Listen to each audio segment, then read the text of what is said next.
All right, now. Hi, I think we're officially going to start now. I told Natalie Lance, who's hanging a poster, that she'd go to the bathroom first, and it looks like she's now coming in, so we can start.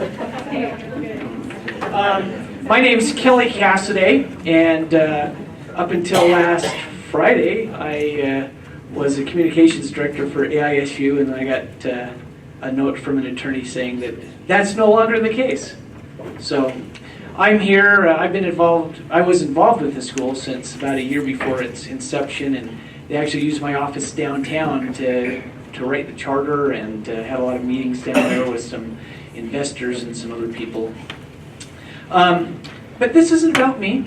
It's about some people's concerns about the school and the future of it. So I'm going to start with Sarah Barker, who was last year's PTO president, and she's going to share a few thoughts, and then we'll have Mike Farley come up and share some thoughts. All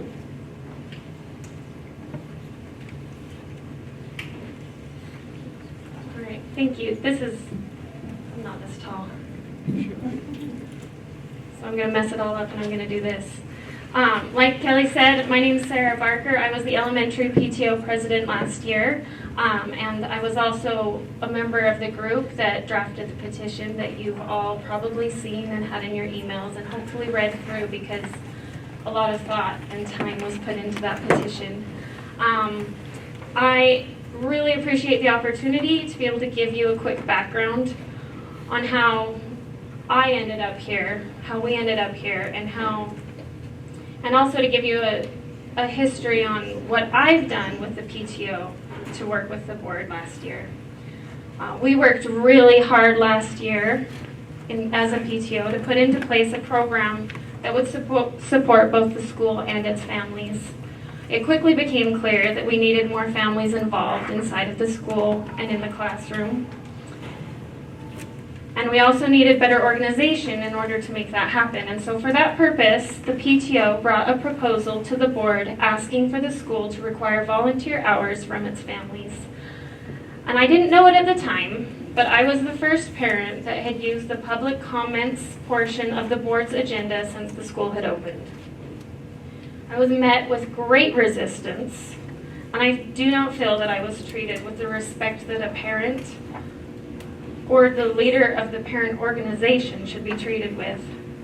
But we made excuses for the experience. We figured it was a bad day. It was a stressful time of the year, being December.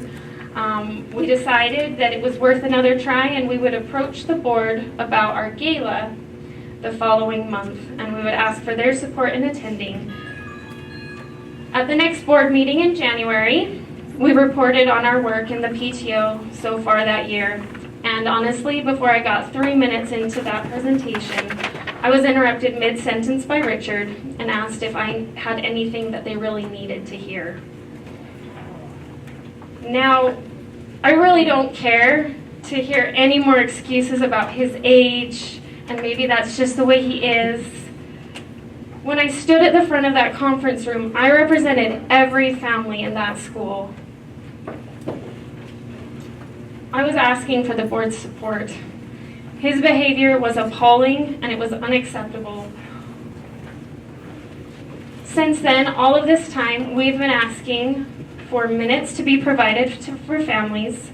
We've asked for recordings to be made publicly available, and we have continued to sit through meeting after meeting of strange and detached behavior.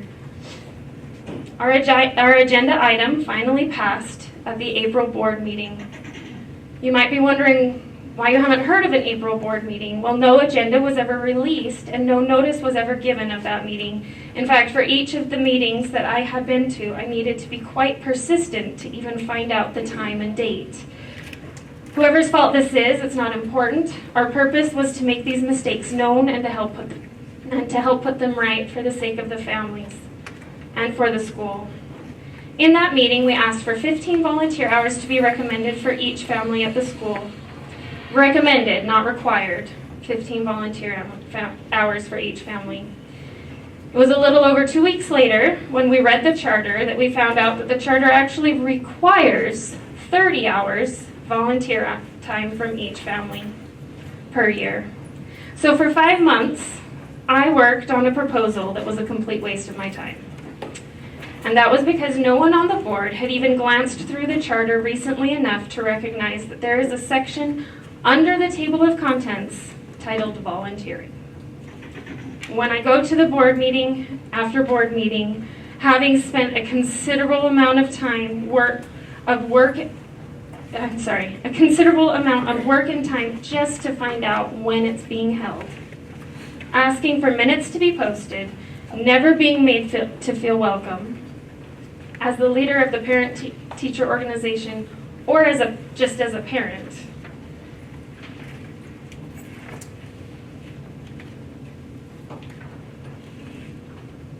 It's just not okay that that's the way this is happening. And now, I know so many people are putting so many hard hours and considerable work into next year, and I do not wish to undervalue that, but we need a reality check on the board. Hearing and then meeting the needs of the families at AISU are what will really make this school remarkable. This board is a public board and as such is subject to specific rules if the board and their secretary refuse, after being asked multiple times, to supply minutes, recordings, as well as to clearly advertise times and dates of those meetings to families. What else is going on that I am not seeing? There is little left to trust at this point, as the board has not put forth any effort to earn it. This is not behavior that you as parents should stand for. Richard mentioned at the last board meeting that he asked for a future plan from each of the faculty and staff before they were placed under contract. Well, I think we deserve the same thing. What can I expect for my children's next year, 3 years from now, 5 years from now? So far, I can't get those answers, except that 1,400 students will walk through the doors on August 21st. But what about during the school year? Will there be an after-school program? What about in May? Will there be summer programs that are actually being supported by the school? What about 2 years from now? Are we still going to be packing the same amount of students into the same limited space? What about 5 years from now? Will there be exchange opportunities for my students? What about language opportunities? Some people have asked me why I haven't just pulled out and sent my kids to our neighborhood schools, which are great schools. Well, this was the school we wanted for our family. The programs and atmosphere they projected 4 years ago and the opportunities they have and could still provide are really worth fighting for. I have a kindergartner starting at AISU this year and one to follow next year, as well as elementary, middle, and high school students. And we will be at this school long after the members of this board and the current faculty have moved on to other jobs and retired. I know that while the petition will likely come to nothing and the board will dismiss it, as they have dismissed me and the PTO so very many times, that this is the truth as I know it, and it is my effort at attempting to make the board see and hear its families once and for all. Thank you.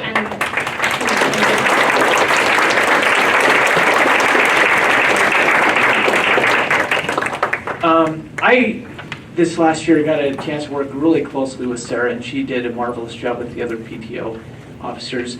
And I want to clarify two things. Number one, there was a PTO election meeting in May, and the PTO invited Mike Farley to show up, and the board said that if Mike showed up, they wouldn't show up, or they banned Mike from walking into the school, which I thought was kind of short-sighted, because if they're confident in their opinions and their decisions, I don't think it would have hurt anybody to hear the other side of the story. So happily we get to hear that now. And the other thing I want to point out is that this meeting is a parent-driven meeting. I did not know it was happening until Monday when I got a phone call and said, "Hey, heard you're fired. You want to come and help?" So I went to a lunch meeting. I got lunch out of it, so that worked out well for me.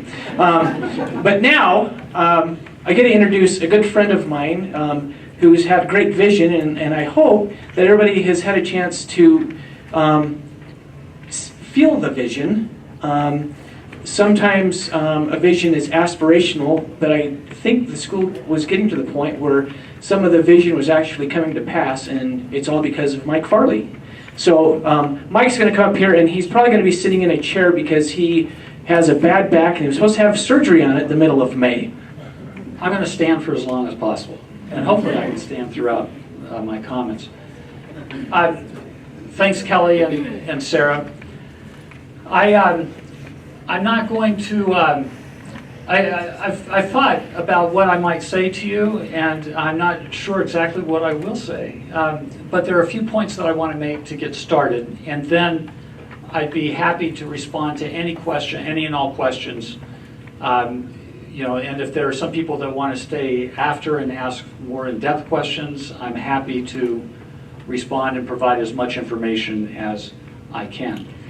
It's been a challenge for me to try to understand what happened.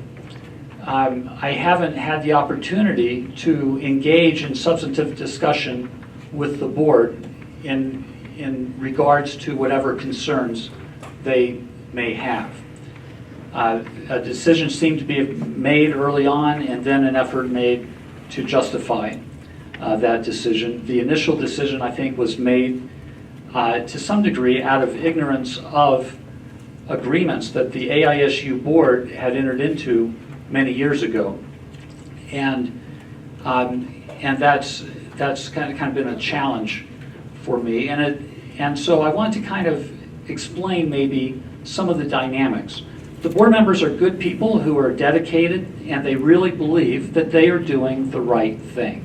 Okay, they're not like out to try to destroy AISU at all. They want to make the school as effective as possible.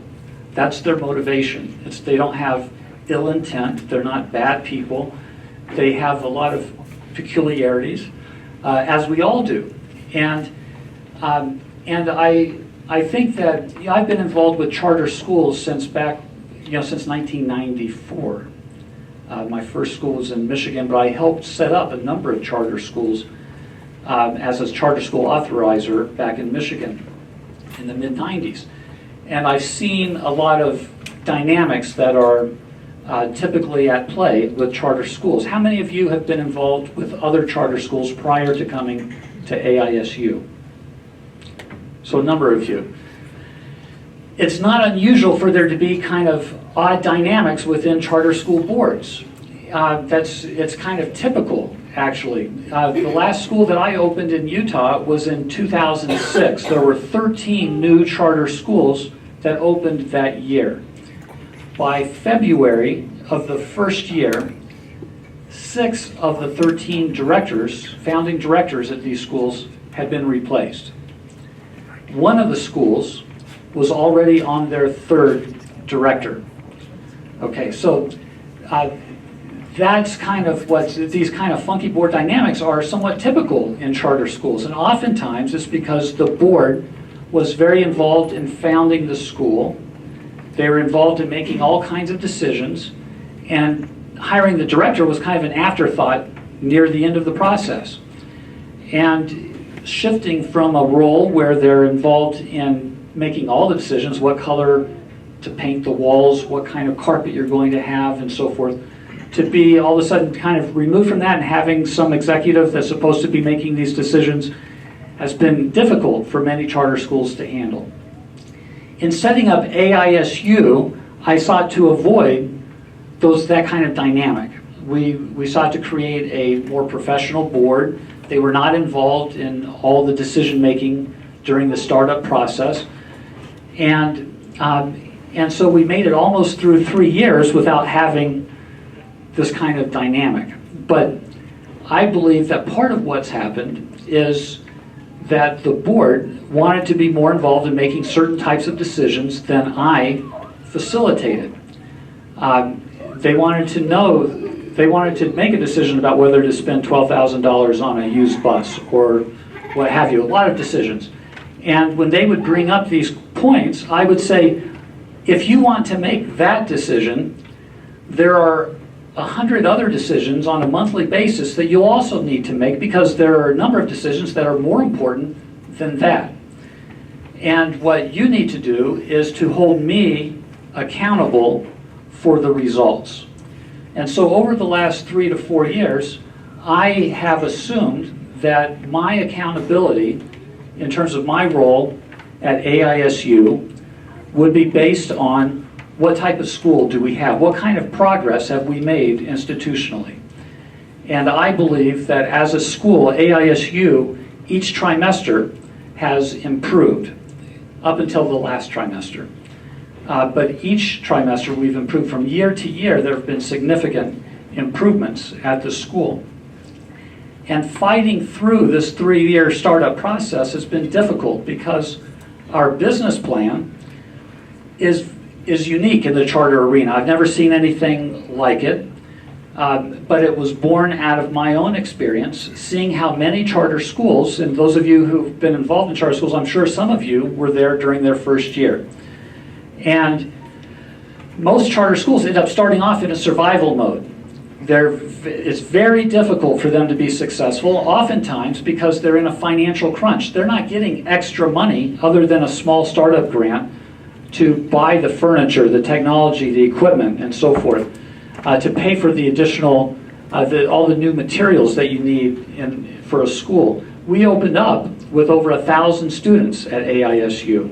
We had to equip the school with the technology, the curriculum, the furniture, and so forth. We chose a different path. And our path was more typical of the private sector, where you're investing in creating a successful enterprise. You're realizing that you're not going to be functioning in the black year one. Because if you do that, you're not going to be serving the students well. And so we developed a business model that looked for international investment to come in and help us create a compelling school. Part of that model included wanting to attract international students who pay significantly more, generally about 4 times as much as we receive from the state on a per student basis. So this was also critical for augmenting the funding that we receive from the state. Our school, Utah, spends less per student than any other state in the country.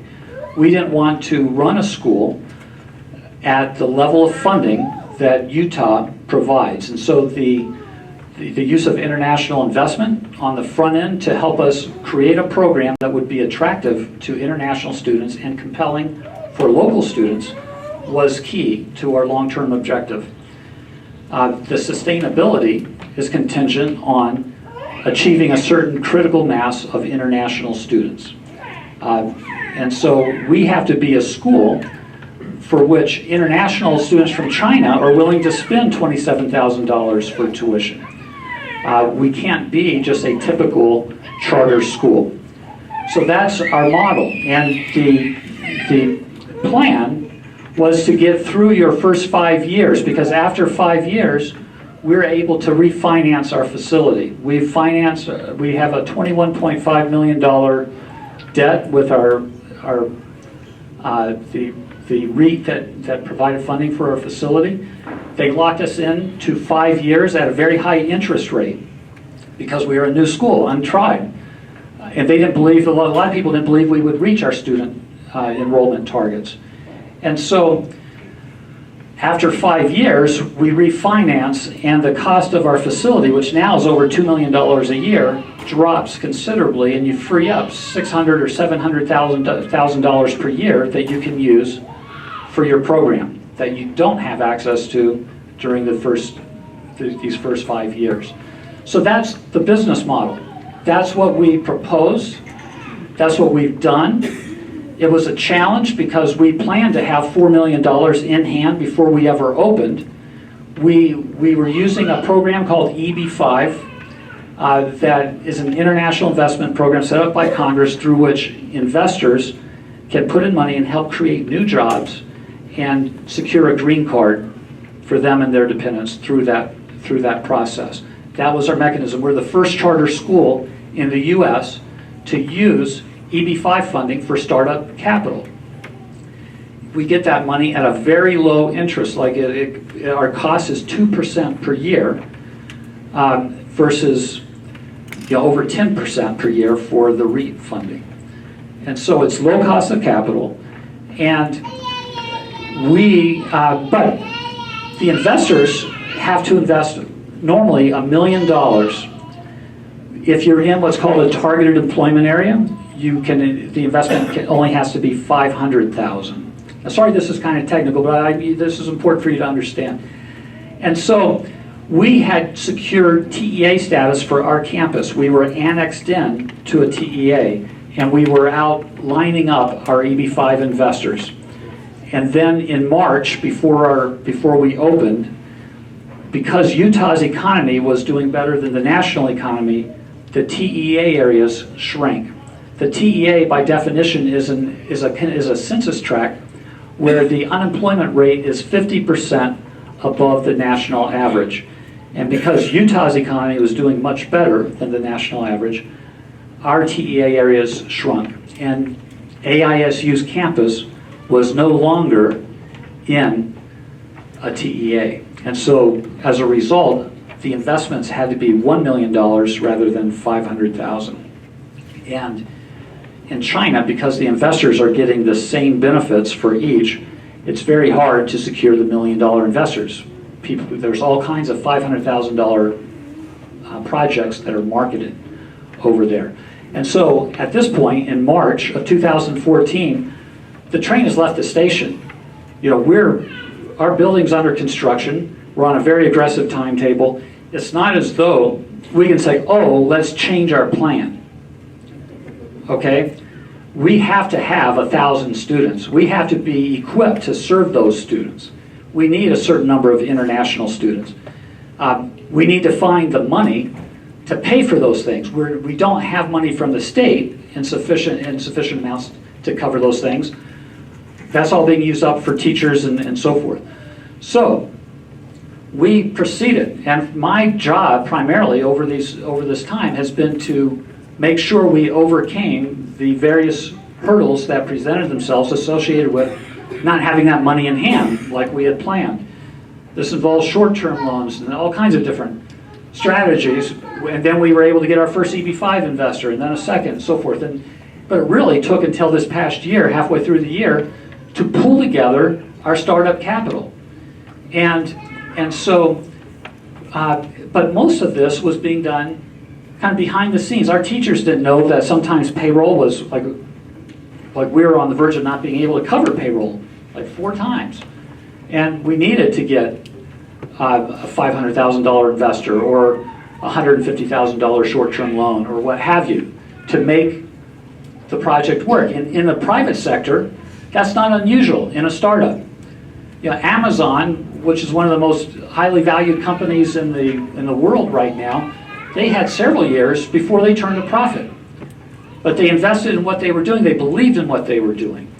And for me, I believe that AISU was at that point. We made significant progress, and we were on the threshold of being able to go to an entirely different level with partners that were excited about what we're doing. We've had people from around the world come to see AISU and leave excited and wanting to partner with us in various ways. Okay, so that's the plan, that's the idea, that's what we've done, but that's not the typical way. Okay, generally a new school, a charter school, their big focus is coming in the black in their first year. That's what their focus, and then they want to set aside enough money to qualify for bonding. And so what's happened here is that our board has adopted kind of midstream a different mindset. They want to have the traditional approach. They want to start setting aside enough money to bond, even though for our school, bonding isn't the right solution for refinancing our facility. I've tried to explain that to them. They don't bother even asking a follow-up question to understand why not. But it's not. There are much better solutions for us for a variety of reasons that will produce a better result and not constrict the investment in our students' education and the school development during these 2 years leading up to when we have the opportunity to refinance. So that rather than try to delve into everything and understand all the nuances and the rationale, the board decided it was better to get rid of Mike Farley. You know, why do we trouble ourselves with all this stuff? So that's kind of what's happened. It's not, like I said, it's not ill intent. It's what they believe is right. What's frustrating for me is these are very competent, capable people who have chosen not to engage with me in a substantive discussion about the rationale and to weigh what I have to say about what's best for the school. I'm the school's founder.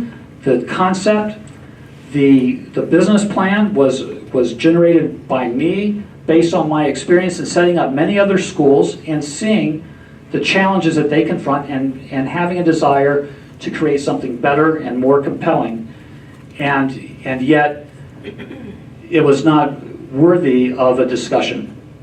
Not only that, but they sought to remove me and have removed me from both AISU and the LLC through which we've raised these funds. And again, without me having an opportunity to respond to what they're presenting as the rationale for their decision. So that's my summation of where we are now. I believe that the future of AISU can still be very bright. This can be a transitional period. It's not as we have many very capable teachers and staff who are committed to providing an effective education. I think there'll be certain things that we've tried to add into AISU that will definitely not be there, but it will still be a quality program, I think. I don't honestly believe it'll be as compelling as where we could be, but everyone in that school has learned a lot through our 3 years of experience, and they're drawing from that experience and striving to create a better program. And in many respects, they will deliver that. There may not be the range of options, the depth of options within certain program areas and so forth for financial reasons. But it's still, I think, will be a quality educational experience this year and can still become a very compelling and a change agent program in the future. So I'm not encouraging people to give up. You know, I'm excited that you're here and interested. You want to make the best decision for your children. I believe that the parent engagement is critical at this stage, as Sarah has advocated for. My one caution is, I don't believe that the board is where the focus should be. The engagement primarily needs to be with teachers and administrators and so forth. That there should be a very collaborative relationship there. The board meets once a month. The administrators and teachers are there every day. And the board needs to create a mental framework within that organization that encourages parental involvement and participation in substantive and meaningful ways. So that's what I would hope transpires going forward. I'm going to sit down and respond to questions if that's okay. Can I go after? Go ahead. Well, I think a lot of us are on the sidelines. We don't have the playbook. I mean, we're not looking at what the big plan was. So I appreciate your explanation on that. I think that's where a lot of confusion comes from, is where was the breakdown. But I think we all know that if Steve Jobs didn't go back to Apple, we'd have no iPad or iPhone, or he was taken out, and the company really came to a halt. Technology, and the idea is, because there is someone who has a vision, and it doesn't mean that you can remove the person with a vision and still achieve what you want to achieve.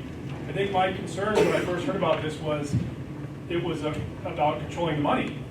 And that was a concern because it wasn't about the students. It was about some financial thing, and they wanted to get their hands on where money was spent. So the question one is, can you clarify if we should be concerned about that? And the other piece of it was, how do we know that AISU, without your leadership, wouldn't become basically like a public style charter school? Okay. First, it may be that if Steve Jobs hadn't left Apple, that he wouldn't have come up with those ideas.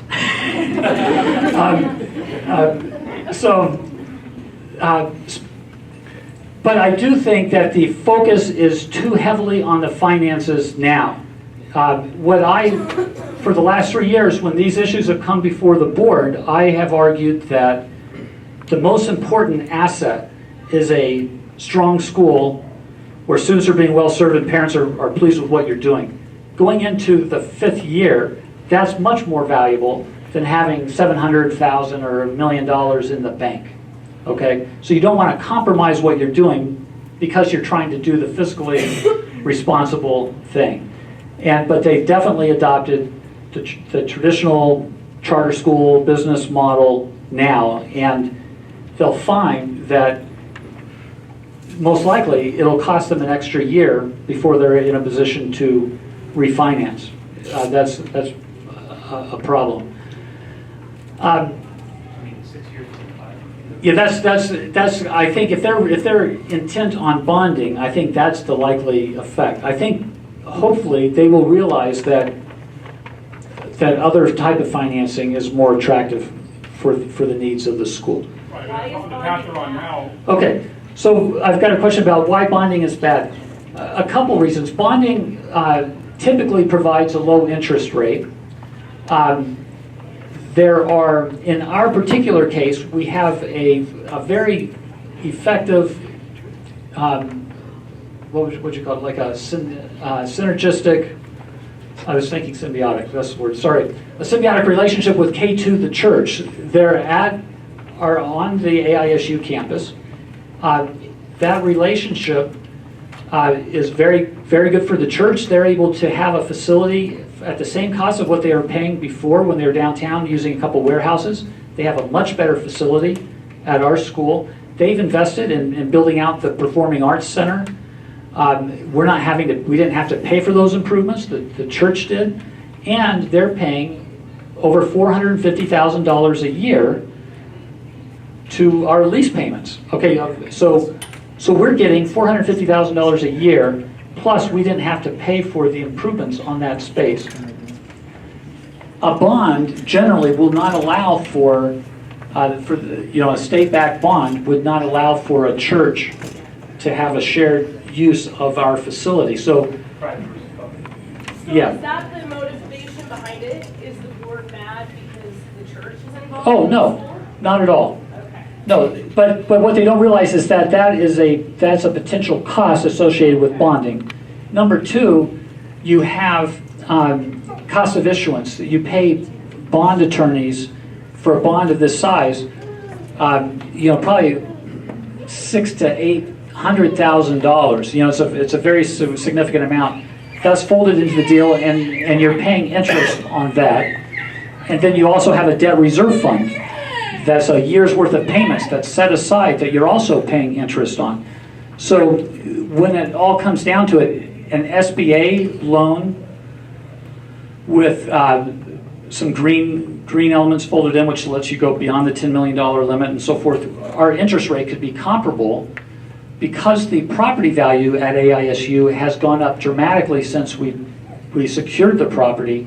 It would be easy for us to achieve the 75% loan to value threshold that's required for traditional financing. And then we wouldn't have the cost of issuance. We would not have the debt service reserve, and the issue of the church becomes a non-issue.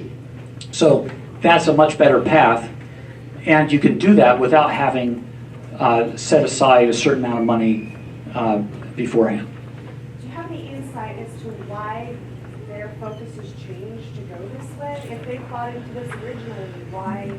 Okay, so really, there have been decisions made over time that I've had to make, and I think in some cases the board felt that they should have made those decisions. I think that as they went through this process, they realized that the agreements that the AISU board approved, before many of them were on the board, but the agreements under which we're operating explicitly gave me the authority to make those decisions. So one of our organizational structure is much different, as I mentioned, than a typical charter school. We have the public school board. They're responsible for overseeing public funds.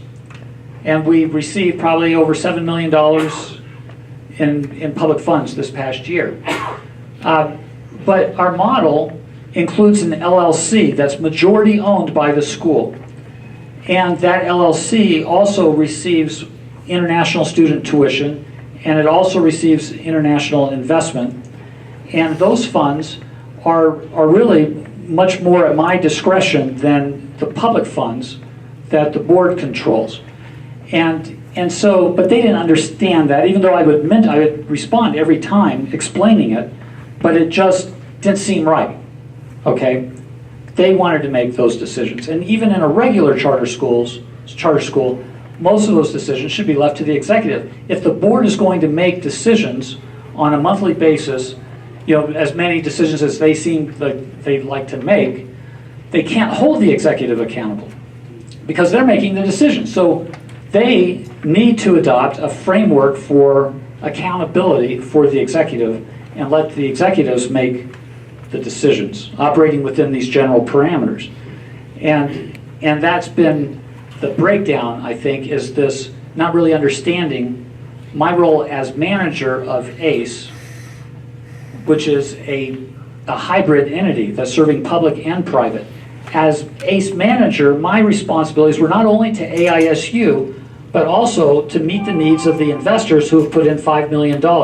They're not looking for any profit from ACE, but they're looking for us to create a certain number of jobs off-site. That was part of the deal that we made to get the funding that we received, was that we would create off-site jobs within TEAs. That's how we ended up getting $3 million of the $5 million.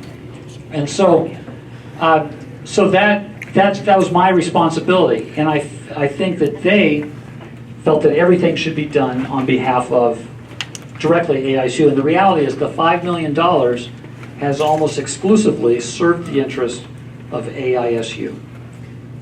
This sounds like a financial split in vision and power grab, but that doesn't relate to peculiarities of treating people the way that doesn't make sense. Yeah, when I observed the way Sarah was responded to the first time she came to the board, I'd never seen anything like that in all my years of charter school boards. I mean, it was kind of bizarre, okay? And then the other times we've had parents come in just to be shut down so fast, and like Sarah said, for the first couple of years, we never really had a parent come in and even want to make a comment. And so then the first time you do, you treat them like that. I mean, that's so ridiculous.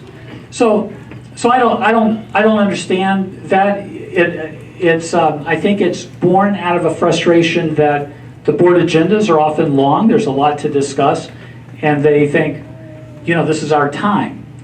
And but what they've done is they've kind of created, and I've noticed it really in regards to this particular issue with me, is they've created this self-validating echo chamber. They've insulated themselves to too great a degree from input from others, whether it's teachers, administrators, or parents or students. I mean, we've had a couple times where students have done presentations and they don't get cut off quite as fast, but it's like a big imposition oftentimes, and that's highly problematic. Mike, I'm relatively new to the school, so if I can take that approach, I really do appreciate the context, I appreciate the financial implications, I appreciate everything we're saying. I think the biggest concern that I've got regarding this entire argument, however, is that it appears that we've got a board, well-intentioned, but exercising some power while excluding others. So I think my question is, we're all gathered here, We need to do some investigation. We need to figure out what steps to take, but what steps can be taken? In other words, what is our recourse in order to get the board to be held accountable to its own actions? Very good question. It's, like over this next year, my objective, I had a few key elements that I felt were critical in the next stage evolution for the school. And one of them was to create a school constitution, to revisit this distribution of power within the school, not just between the board, but between administrators, teachers, and students, so that there would be defined spheres for decision-making and authority at all levels, with parents, with teachers, with administrators, and it would be all articulated within a constitution. So that was one of the projects I wanted to facilitate through a lot of discussion in different groups. It wasn't something that we could have just, I could have come up with a constitution and proposed it, but I wanted it to be a deliberative process that it was engaging all the different stakeholders. And then you could literally, within that constitution, it becomes a rewrite of the bylaws in a way that decides how the board should be held accountable. Right now, they're basically responsible for holding themselves accountable. And a new board could only be approved if they appointed a new board. So there's not like some vote mechanism through which the community can vote to change the board.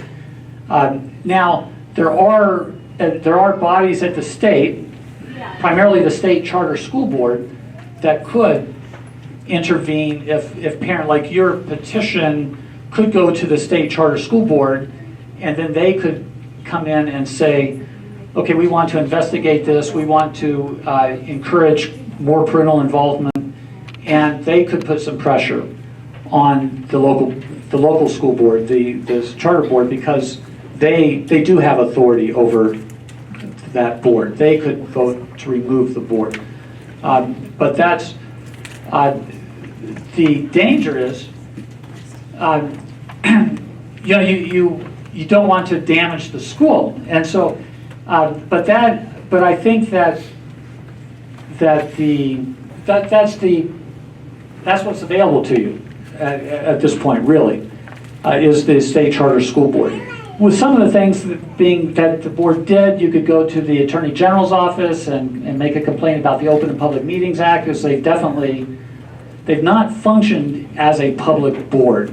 Okay, so many of their deliberations are done through phone calls and outside the framework of a meeting.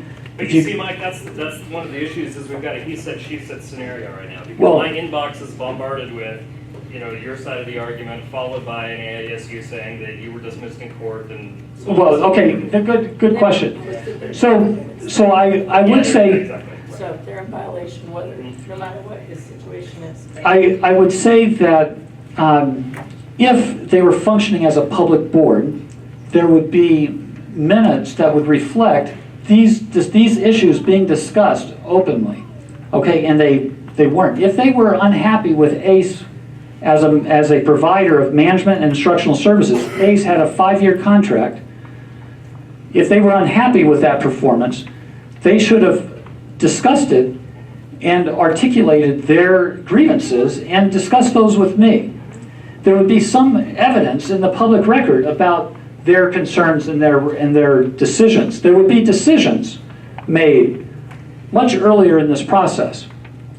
So I did initiate an initial legal action to get a TRO, a temporary restraining order, to have this act reversed until such time that the court could make a determination as to whether the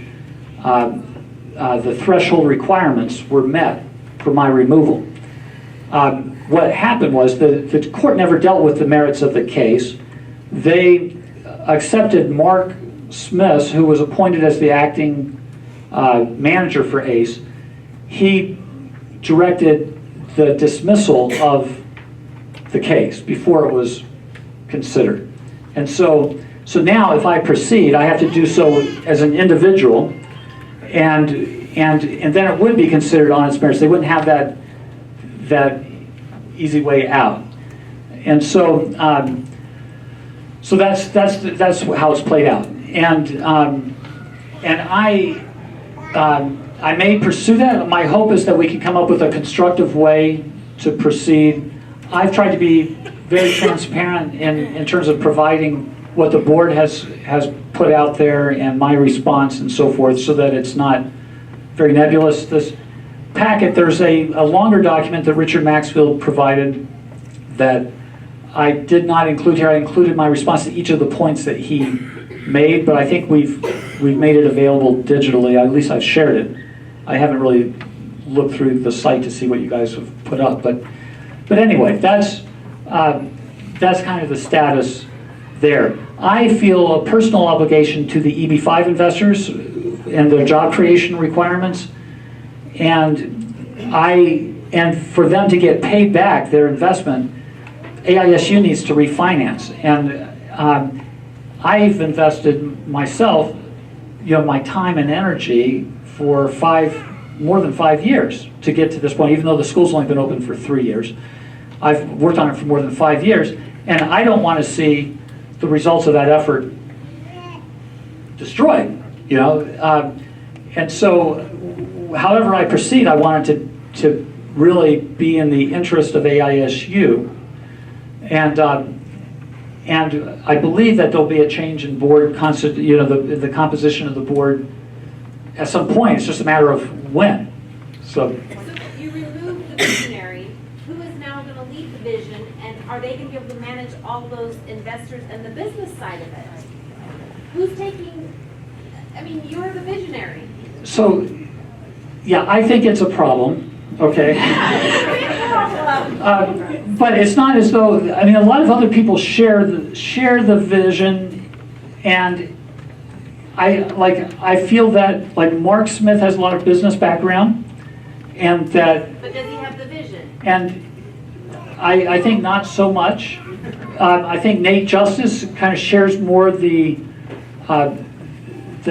general sense of the vision for the academic program, the philosophy that undergirds that. And so I think the three of us formed a fairly good team. I kind of moderated Mark in some respects, he moderated me in some respects, and we supported Nate in various respects. I think that it's unfortunate that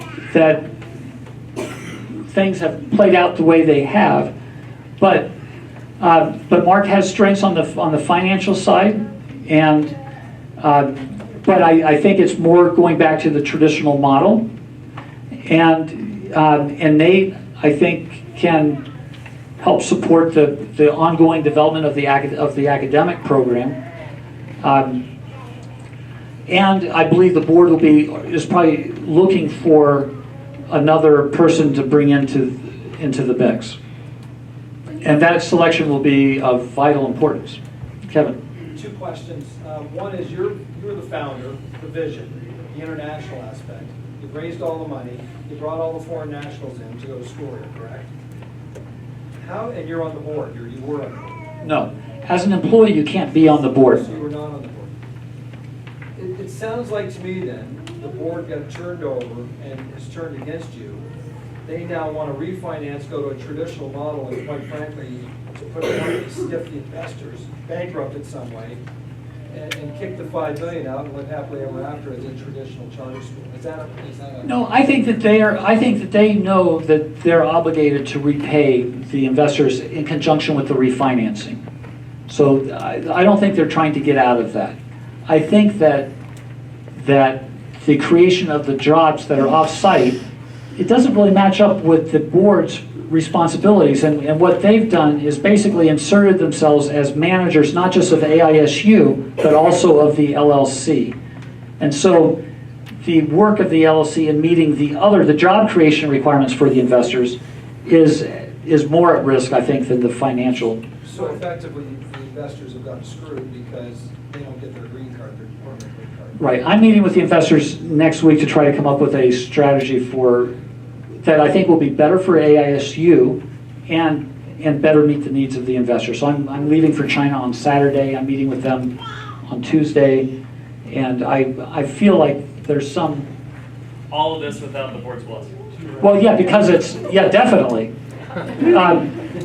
Yeah, because what I believe is that their rights have been compromised. They don't want, as I said earlier, just like me, they don't have any interest in damaging AISU because then they likely would lose their money and they wouldn't get their jobs. They need both. And so I think that there's an opening there to create a more constructive pathway forward. Mike, you had a question? Yes, sorry. Sorry, let me tell my chair this way. I'm sorry, yeah. The HB program is for profit, for-profit, so is the LLC for-profit? Yes. So ACE LLC is a for-profit LLC, but it's owned by the school. And so if there were any profits right now, they would go to the school. But by law, the EB5 investments have to be in a for-profit entity. And so that's the structure. The EB5 investors are part owners, but the majority owner right now is the school. So let me explain. So part of our strategy going forward will be, and I had already proposed this to the board. I gave them a proposal that I felt met their desires and would better meet the needs of the AIS investors. And so basically what we'll go back with is something along the lines of what was already proposed, but it would be for AISU to divest from AIS to allow for new investors, and those funds would be used in part for supporting program development efforts that will benefit AISU, but also support replication and activities beyond the AISU campus. Okay, and you're saying that protects, the way that's set up, protects the school, because my understanding is that there's been pending lawsuits because of the church there, separate. I know of. If they go to the old one, if they go to bonding, isn't that going to open the school up to that then? Yeah, I saw some Facebook posts that made all kinds of claims. I know of no lawsuits that have been pending or, someone was kind of talking like they had inside information on things. I don't know anything about what they were talking about. So, to my knowledge, the performing arts hasn't been subjected to any legal action. The issue with the church hasn't come up. So, If they go to that, if they go to bonding, then that may be. the bond attorneys probably wouldn't allow for that. Just before we came here, my daughter, which will be a senior, and she started from the date it opened.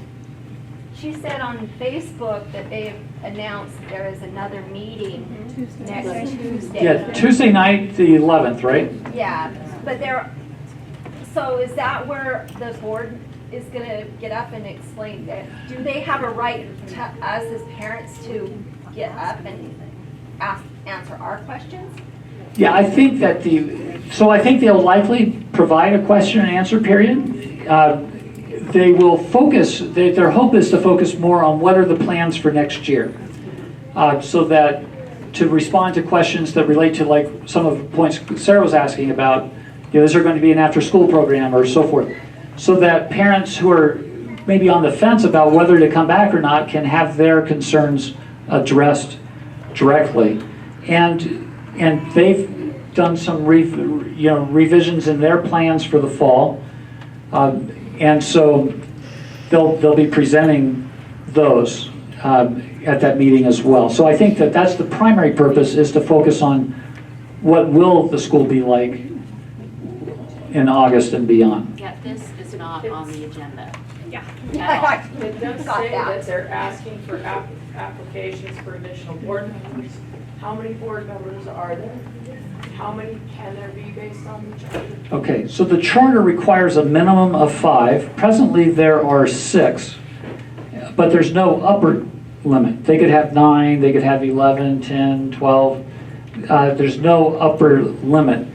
And so I would encourage anyone who has an interest in serving on the board to submit an application.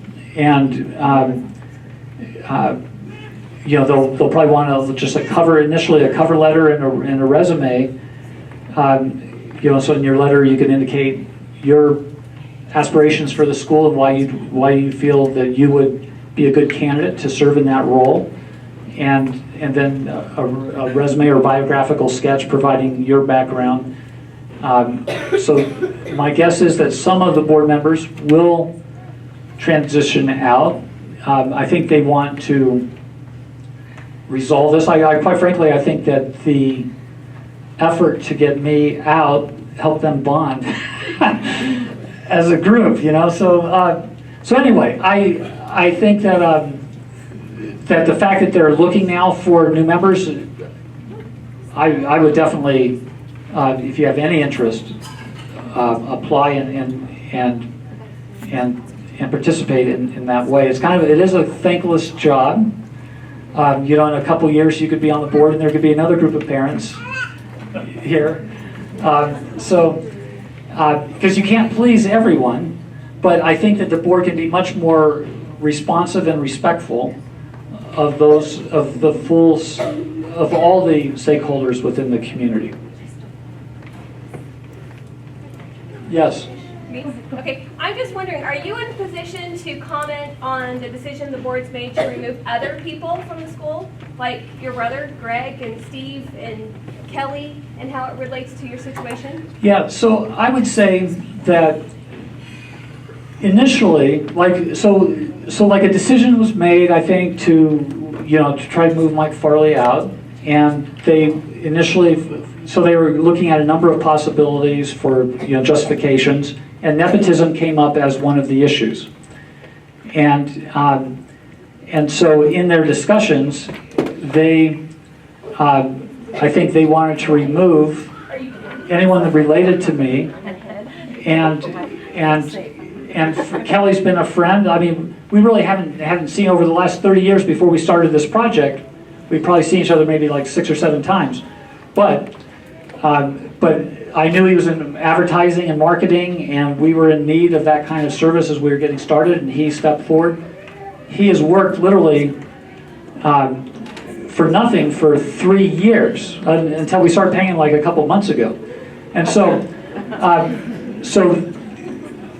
it's kind of bizarre. My brother Steve volunteered hundreds of hours during the school's first year at no pay, and so the question is, well, how did these relatives get hired? Well, Steve was volunteering, kind of doing the work that someone else was being paid to do during year 1, but and so when that person was let go, not by me, but by another administrator, Steve was an obvious candidate to fulfill that role.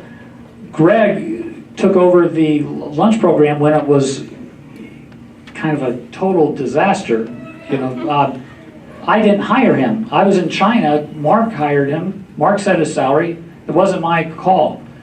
But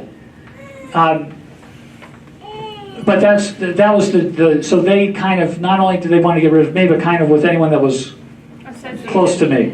And just so that you know, like, there is a charter school nepotism law.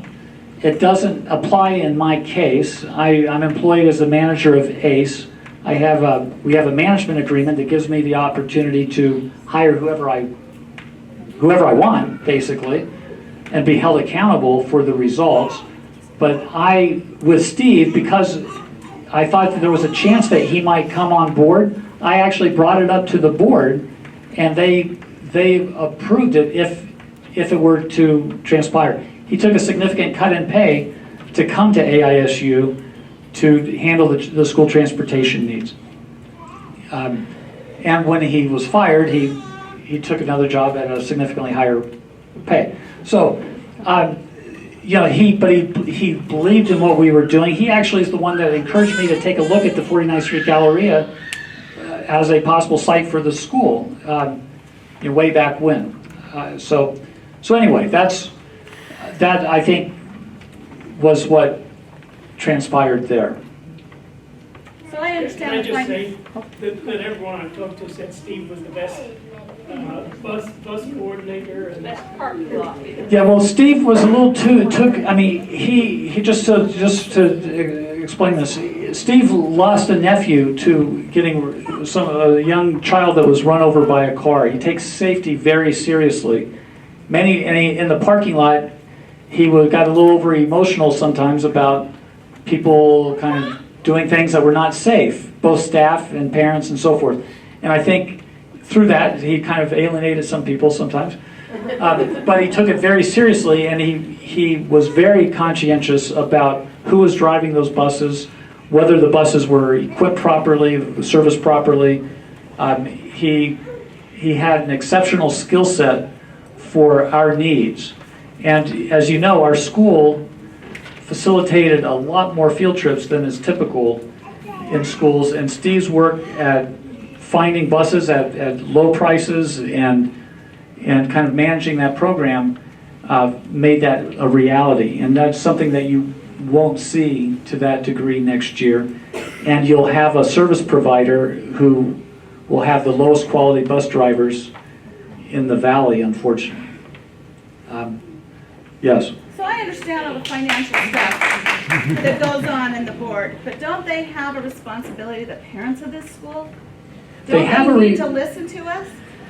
They have a responsibility, but there's not direct recourse. You could structure a program where the parents within the school vote on the board members, or that is possible. The charter wasn't written that way, but it could. So you could amend the charter through whether it's a school constitution or otherwise to create a higher accountability framework than what exists presently.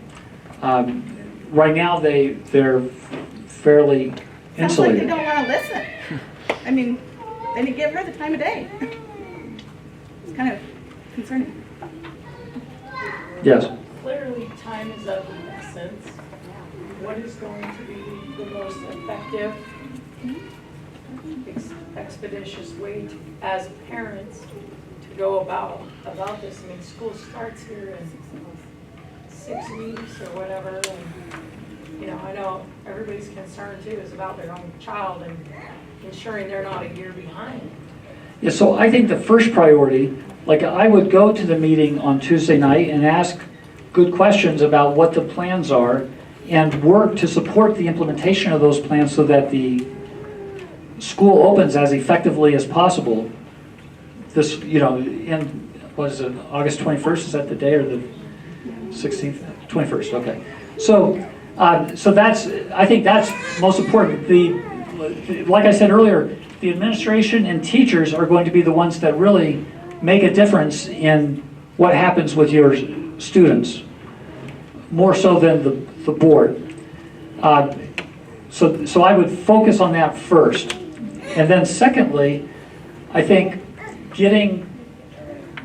having voices heard about dissatisfaction with the conduct of the board, and taking that to both the board and probably the state charter school board, sooner rather than later. I don't know when their meetings are. Oftentimes July is kind of a dead month. They may not even meet in July. But you may approach individual members of the state charter school board with your petition and concerns, and so forth. So that's another avenue that you'd probably want to pursue sooner rather than later. And as I mentioned, if you're interested in serving on the board, accept that invite and get your name in the mix. You say it's administrators and teachers that make the school? I mean, Well, that will create the environment or lead it forward. But what if we want you as the administrator? I mean, it doesn't seem fair. What's your recourse? You've invested so much in this. What is your recourse? So my personal hope, I feel like I need to move forward in constructive ways, right, with some of the program development that we are envisioning for AISU, that I'll secure separate funding to pursue that and make it available to AISU. But I don't see being able to be involved as a partner the way we have been over the last 3 years until there's a change in composition in the board. So once that happens, then I'm happy to meet with the board and decide how AIS can, or AIS management, if it's not AIS, can support the school and continue the development of the vision and so forth. But I think that the board, like I'm not involved at all in any like screening of board members or anything like that. The board needs to be independent. I think they do need to be more accountable, but the bylaws presently aren't structured for that in terms of a official way. Yes. And I just want to make sure everyone knows, I did file with the Attorney General's office with all of the grievances that we experienced. And we just are kind of waiting for the process. And so we're going to do some follow-up and make sure they haven't forgotten. And I don't believe I am the only one, because I'm not the only one that's been in the boardroom when things have happened. Is there a place where that's all going to be communicated so that not only everyone here, but everyone who cares to be involved can keep track of it? To know what's going on, I'd be happy to post it in the Transparency Facebook group, or if there's another way. I don't know that using the school Facebook pages would be. Just mention it at Tuesday's meeting. Oh. Well, have you set up a group? Is there a group page that's not associated with the school? There is. There's a Facebook page. What is it? It's Parents for Transparency. And if you're interested, please let me know afterwards, and we'll make sure you're signed up for it. What repercussion? It is, yes. So you can't search it, but if you let me know, we can add you onto it. It's just to make sure that anybody who wants information can do that without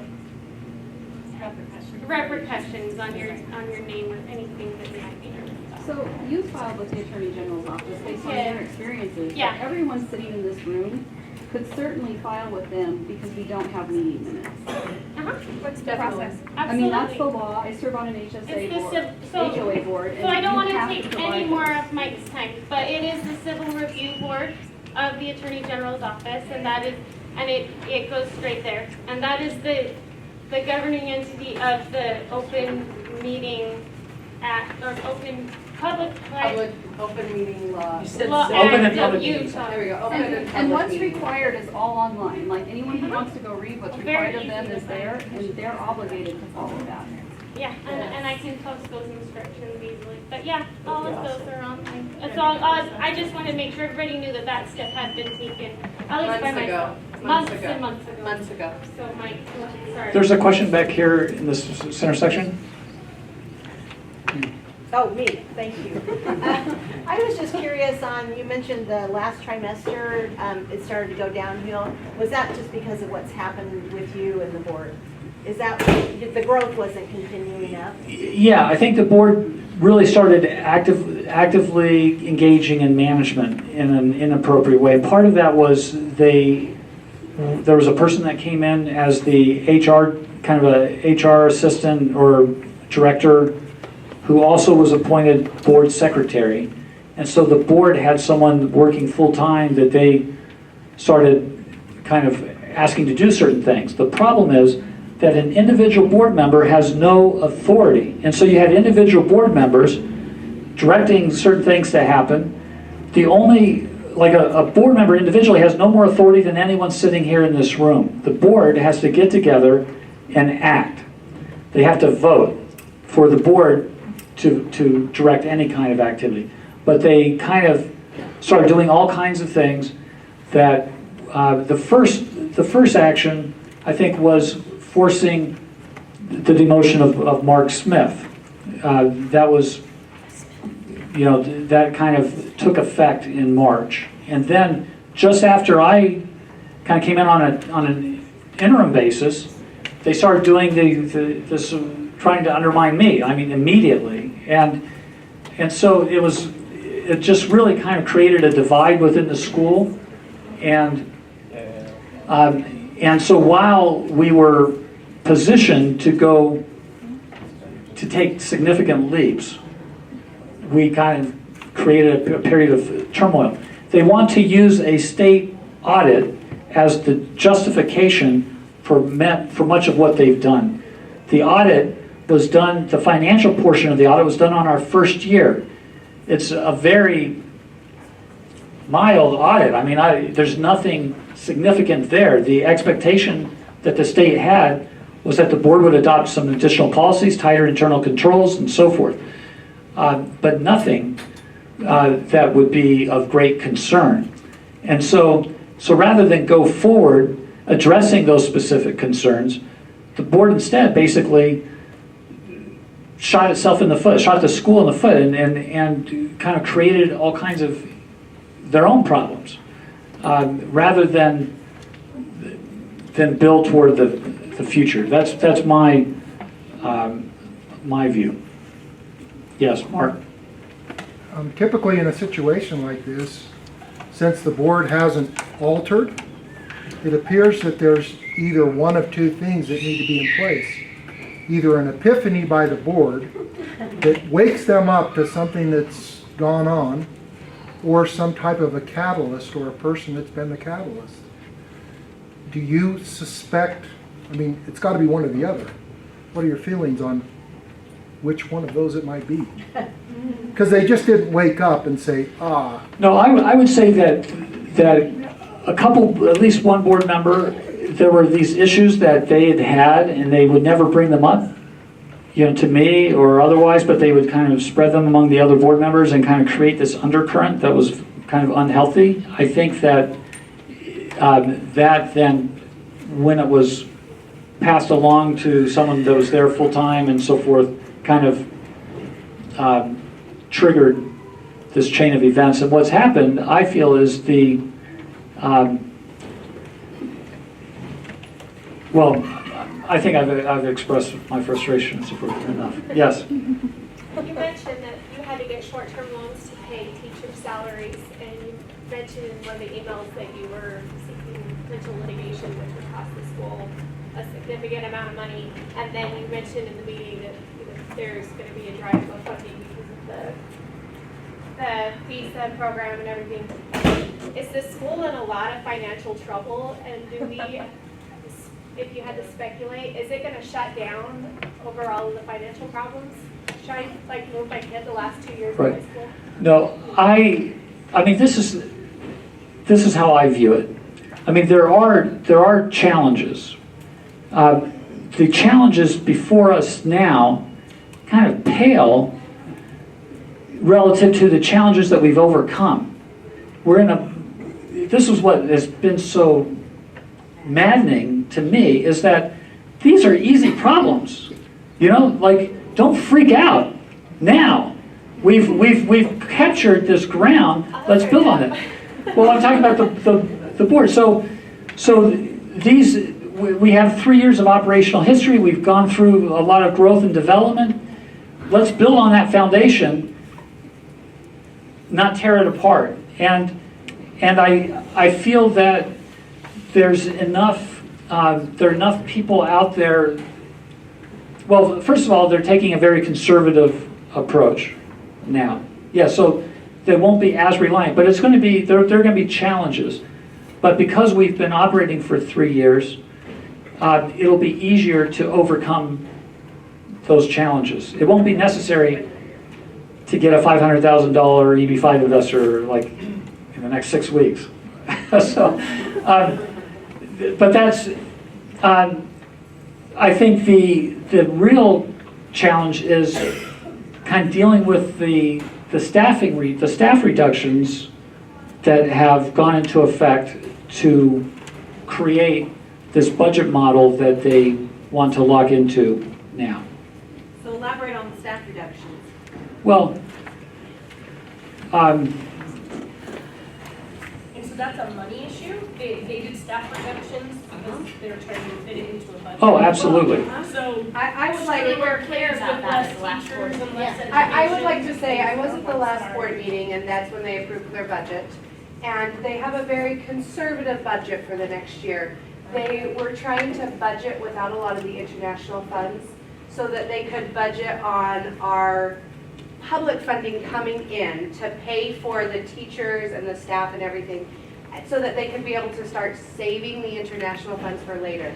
So when he talks about a very conservative view, it's not, they want to make sure, they want to start putting money in the bank, which is good in aspects for, you know, a treasury or an accountant. I think the difference is that our school is still a start, like, to me, I'm still looking at it as a startup. There's still investments that need to be made to enlarge our school, to enlarge, you know, building size, to build a new building for, you know, a bigger gym for our athletic department. There's investments that you can't build without more investments. You can't do that on our public school funding. So when he says they're taking a very conservative view, they do. They budgeted to be able to maintain our school and bring and pay the teachers and to have our funding with all the public school. And there will be some extras from that international funds for them to be able to put aside. Whether that will allow for some of those extras that I know that I was interested in when I became, you know, when I brought my students here.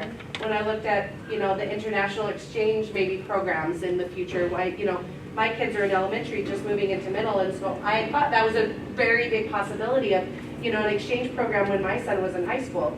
You know, so are those things still going to be in the works?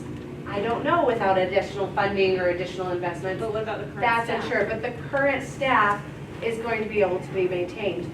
And when they say reductions, there's a lot of teachers that we still have. We do have a lot of base teachers still in effect.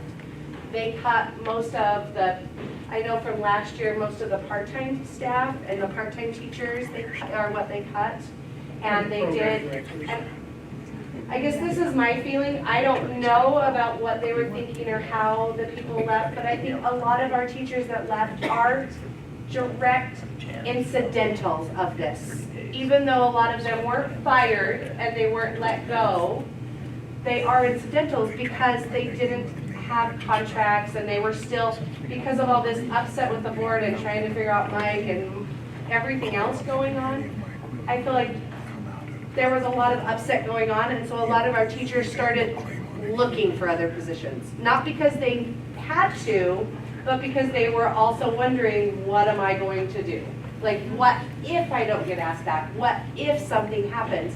So they found better jobs. They found jobs that offered them more money or had more security. There was just more things that we're looking at. But it's sad for the loss of But it is sad for a loss of our students and a loss of the school because some of those teachers are amazing and they have direct, you know, impacts on all of our kids.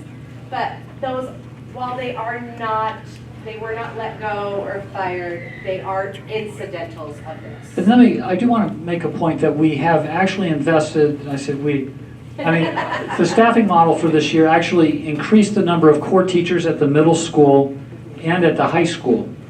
Our teachers were overcommitted.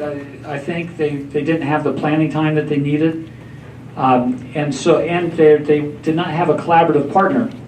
And so we really were focusing on putting more investment in the teachers rather than some of the other staff. So at the high school level, you'll typically have 2 teachers teaching each GCE course rather than 1. And at the middle school, there's been an increase in the number of teachers, core teachers as well. We have 4 teachers that we've recruited from the Harvard graduate program that will be starting. 2 of them will be at the middle school, and 2 of them working at the high school level. We're really focusing on bringing in some exceptional talent, and I think there'll be. I think that the program implementation in many levels will be improved. I know that there's been a lot of turnover in the lower elementary, and I don't know who those new people are, or I can't really comment on that, but anyway. Okay, we're about out of time. And any burning questions? One final question? Yes? Do you see a role for yourself or a path back in? A lot of what you talked about is, we this and we that. Yeah, so, obviously still committed. Well, I'm definitely committed. I'll be admitted tomorrow.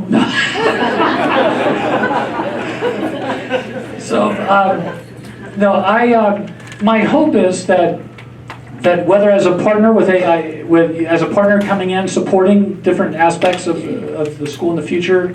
I had, when the board was kind of contemplating these things, I put in a proposal that I would be an ex officio board member and still managing ACE, so that I would be able to contribute my voice, you know, at the board level. At least I wouldn't have a vote, but to at least you know, be able to voice my opinion. But that was not acceptable. So I'm one of the kids who's here, so I'm obviously a little. Thanks for being here. So I said, I don't really want you to go, son. You know, it's kind of political. And he's like, Mike's job is more important than that. Okay. Okay. So for us students, as you know, you were one of the important people to us. You taught us and helped us through a lot of the year. So how would we be able to help you come back, or to like? So from what it sounds like is the board. Either the board needs to change their mind, or the board needs to change it in general.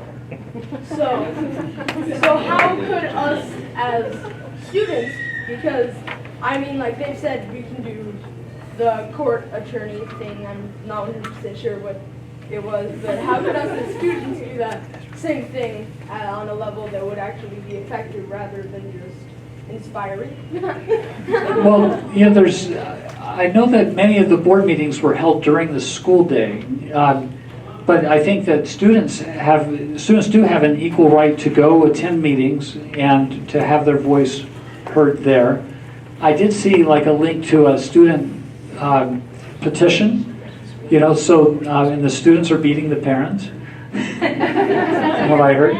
So,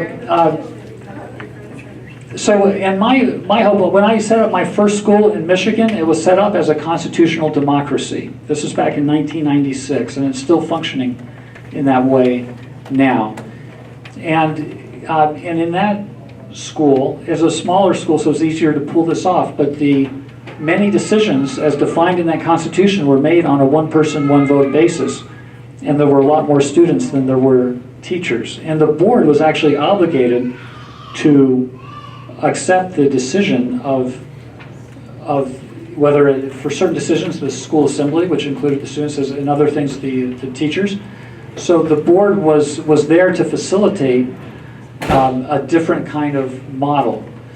At our scale, it's a more complex challenge, but I think that those principles could still be implemented in an effective way to provide not just, hey, we're interested in your opinion, but to actually provide a vehicle through which you have a vote.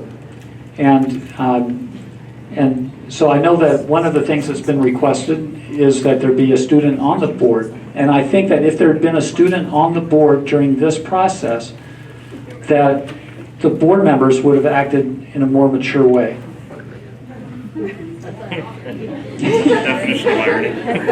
So Mike, I know we gotta finish, but if like 50 people tonight were to call the Utah State Charter School Board, would that help expedite their investigative, like ask, you know, like what they're gonna do if we were to all call and complain, etc.? Or show up there, that'd be nice.